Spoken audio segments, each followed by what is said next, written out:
Good day, everyone. So, for our subject, Media and Information Literacy, for our lesson for today, we will discuss about the introduction to media and information literacy. For our learning outcomes for today is number 1 is to describe how media and information affect communication. Number 2 is to editorialize the value of being a media and information literate individual. And number 3 is to share to class the media lifestyle, habits, and preferences. In the past decades or in the past years, malaki na po yung pinagbago ng technology po natin. So from sending of letters from the mano-mano or yung pagbibigay po ng pagpapadala po ng mga sulat po natin through post office and then dadalhin po sa atin ng mga mails or ng mga messengers or yung mga tagahatid ng mga sulat from using of mobile phones. One click lang po, masasend na po natin ang ating mga messages sa ibang tao. So, sobrang laki na po ng ipinagbago ng teknolohiya po sa ating buhay. Malaki rin po yung nagiging impact ng paggamit po ng ating ng mga technologies na available po sa atin. For example, the mobile phones. Ano po bang nagagawa ng mga mobile phones po natin? Ngayon po, malimit na ginagamit po ngayon, especially sa mga online classes, yung mga walang mga laptops, mobile phones po yung ginagamit nila for online classes.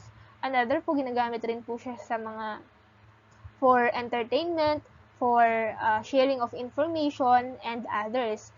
Ang mga technology rin po ng examples are yung mga laptops, tablets, and so on. So, I have here a picture na kung saan ito po ay example ng fake news. So kung nakikita nyo po, halata naman po na edited itong picture po ni Baron Geisler, which is ang sinasabi po dito is kung concern kayo sa mga empleyado mo, bayaran mo ang tax at utang na sinisingil sa iyo ng gobyerno. So, from the different references, especially galing po ng BIR, during the hearing po ng ABS-CBN, nalaman po natin na wala naman po talagang utang ang ABS-CBN sa ating gobyerno. So, nakapagbayad po sila ng tax. So, nakikita po nating example po ng news na ito, example po ito ng fake news. Bakit? Number 1 is hindi po reliable yung source or hindi po reliable or wala pong integridad yung nag-post po nito. Another po is edited yung picture na ginamit. And number 3 is wala pong references na inilagay na nagpapatunay na totoo po yung pinost po nila. So, ito pong pagkuha or ito pong what do you call this? Yung malaman mo lang na fake news po ang isang bagay or yung malaman mong fake news ang isang information na nakikita mo sa isang newspaper or books or sa mga websites po natin is part po yun ng media and information literacy. So before we define the word media and information literacy or before we define the term media and information literacy, let us define first what does literate means. So for sure may mga magsasabi po sa inyo na ang meaning po ng literate is a person that can able to read and write. So the meaning of literate is it is a person who does not only read and write but also understand and solve problems. So, hindi po porket na sinabi natin na marunong kang magbasa at magsulat is literate ka na. Kailangan din po yung mga binabasa po natin or yung mga binabasa po natin or yung mga nakikita po nating mga information, kailangan din po is naiintindihan po natin. And at the same time, sa mga problems po na mga na-encounter natin, kailangan nasa-solve po natin yung mga problems po na yon. Saka po tayo matatawag na literate. Hindi lang po siya nakafocus sa a person who can able to read and write, but also understand and to solve problems. How about literacy? Literacy is ability to identify, understand, interpret, create, communicate, and compute using printed and written materials associated with varying contexts. So, iko-connect ko po yung word or term na skills po sa literacy. Ang ibibigay ko mga example is yung paggamit po ng computer. Ang paggamit po ng computer is a skill. Saka po papasok ang literacy once po na gumamit tayo ng mga different applications sa computer like Microsoft Word, Microsoft Presentation, Microsoft Excel, which is gagamitin po natin for a specific task. For example, paggawa po ng assignments, paggawa ng mga projects, saka po natin matatawag na literacy po yon. Again, ang paggamit po ng isang computer is a skill. Pero once na ginamit mo na po yung mga different applications or kung ano man po yung nakalagay sa isang computer, saka for disseminating or accessing different information, doon na po papasok yung literacy.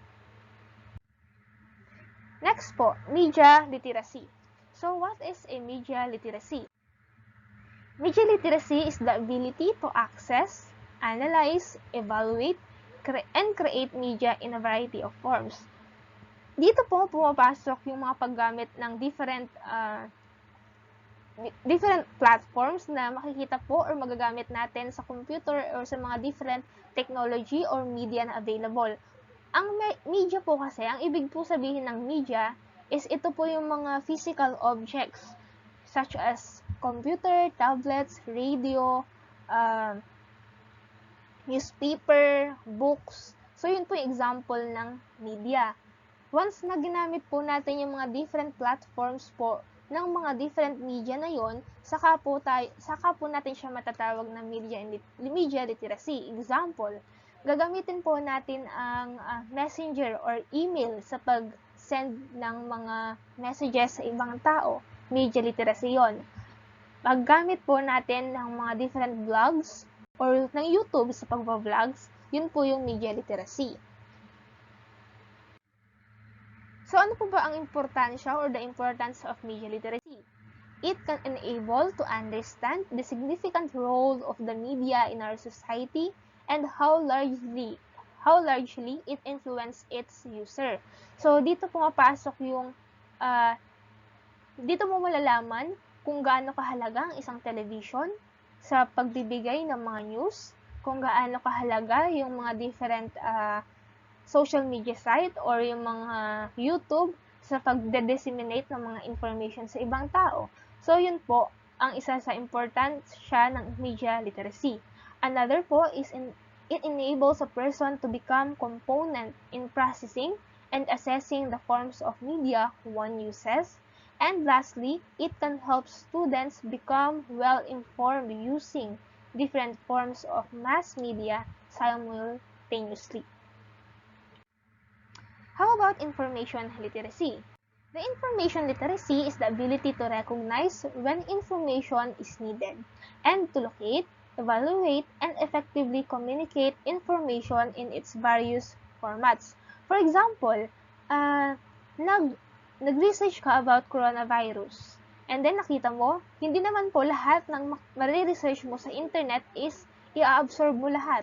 Ang pipiliin mo lang is yung mga importante, or yung mga essential, like paano ka magkakaroon ng coronavirus, ano yung pwedeng maging prevention, or yung pwede mong gawin para ma-prevent yung pagkakaroon ng coronavirus. Another po, once na nagkaroon ko ng coronavirus, ano yung gagawin mo kapag nagkaroon ka na ng coronavirus. So, yun po. Ito, information literacy is when you recognize when information is needed. So, yung mga information na nakikita mo sa different media, kailangan yun lang, yung mga pinaka-importante lang yung makukuha mo. Yun po yung information literacy. Another po is yung information literacy din po, it's tumutukoy sa kung yung mga ina-access mong mga information is saan mo siya gagamitin. For example, nag-research ka ng term na computer, what is a computer? Saan mo ba siya gagamitin? For example, for your assignment. Yun po yung information literacy. And last one po, under information literacy, dito rin po natin malalaman kung yung mga binabasa po natin is totoo or fake news. So, what are the importance of information literacy? First one, it allows individual to discover where to get the information, such as visiting the library or going online to make a research. So, alam mo kung saan mo hahanapin yung mga information na kailangan mo. So it enables to organize and classify the different forms of media which can be used to secure relevant and substantial information. So alam mo or na-classify mo yung mga media kung saan sila yung nagbibigay sa'yo ng mga kailangan mo na information. And the last one is it enables people or it enable people to gather essential information. So let us proceed to the technology literacy. Technology literacy is the ability of an individual, either working independently or with others, to responsibly, appropriately, and effectively use of technological tools. When we say technology literacy po, is ito yung ability ng isang tao na kung saan marunong kang gumamit ng different technology or ng mga media such as marunong kang gumamit ng computer, marunong kang gumamit ng mobile phone, ng television, ng radio, at kung ano pa pong mga technology na available. So, yun po yung technology tools. And last po, na term po na i-discuss natin ngayon is all about the media and information literacy. When we say media and information literacy, it is the essential skills and competencies that allows individuals to engage with media and other information providers effectively, as well as develop critical thinking and lifelong learning skills to socialize and become active citizen. So, ang media and information literacy po is one of the important 21st century skills na kailangan nyo pong ma-acquire. Ito po yung paggamit ng mga different technology tools para ma-access po yung mga different information and then kung paano nyo siya ibibigay din po sa ibang tao. So, yung mga ina-access nyo ng mga information through the use of different media or technologies, pwede nyo siyang i-share sa ibang tao. Na kung saan, dito nyo po malalaman kung yung mga nababasa po ba natin is totoo or hindi. So, dito po nagde-develop yung ating critical thinking skills, the lifelong learning skills, and how to socialize. When we say how to socialize, how can we use media to socialize with others? So, paano ba? We can use different social media sites through emails, like we can use different social media sites like Messenger, Instagram, and so on. So, again, media and information literacy is one of the most essential 21st century skills na need nyo pong ma-acquire today. So, para mas maintindihan po natin kung ano po yung pinag-aiba ng media literacy, information literacy, at technology literacy sa isa't isa, I have here an example. For example po, sa pagsasend ng electronic message. So, under the media literacy is ito po yung mga different platforms na pwede po nating magamit sa pagsasend ng electronic message such as text, email, messenger, video message, and voice message, and others. And then, sa information literacy naman po, example po nito is yung content, yung pinakalaman po ng ating message. For example, yung mga recipient, kung tama po ba yung subject na ilalagay natin sa email, yung mga punctuation marks, yung mga grammars, dito po pumapasok yung information literacy. And then, yung technology literacy naman po is ito po yung ginagamit natin para mag-send ng mga electronic device or paggamit ng mga technology such as mobile phones, computers, and other devices. Next naman po is getting the latest news. Paano ba natin, or kailan natin masasabi na media literacy, information literacy, or technology literacy? So, when we say media literacy, ito po yung it's either newspaper, sa traditional newspaper, TV, radio.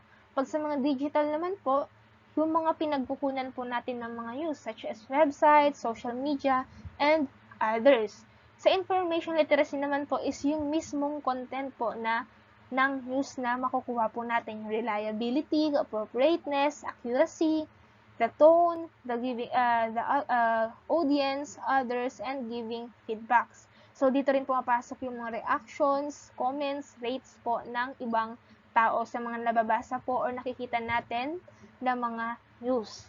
And then, yung mga technology literacy naman po is ito po yung paggamit natin ng mga different mass media platforms such as TV, radio, computers, mobile phone, the same with yung kanina na sa may sending an electronic device. For entertainment naman po, ang pwedeng maging example po ng under ng media literacy is yung mga YouTube, yung mga Netflix, Facebook, yun po. So, ano yung information literacy doon? Literacy po doon. It's either pwedeng yung mismong laman or yung story ng video na or movie na pinanood mo. Yung sa sound, it's either or sa music, it's either yung pinaka laman or yung mga lyrics po ng kanta. And then, another po is yung mga, for example, sa pagbabasa ng books, stories, yun yung pinaka-information, yun po yung under ng information literacy. And then, yung technology literacy po is kung ano po yung ginamit nyo for entertainment. Pwede yung mobile phone, computer, books, and etc. So, for our references, I used the book of Magpile, 2016, The Media and Information Literacy, Enhancing Education Through Effective Communication. So, that's for today. Thank you and God bless.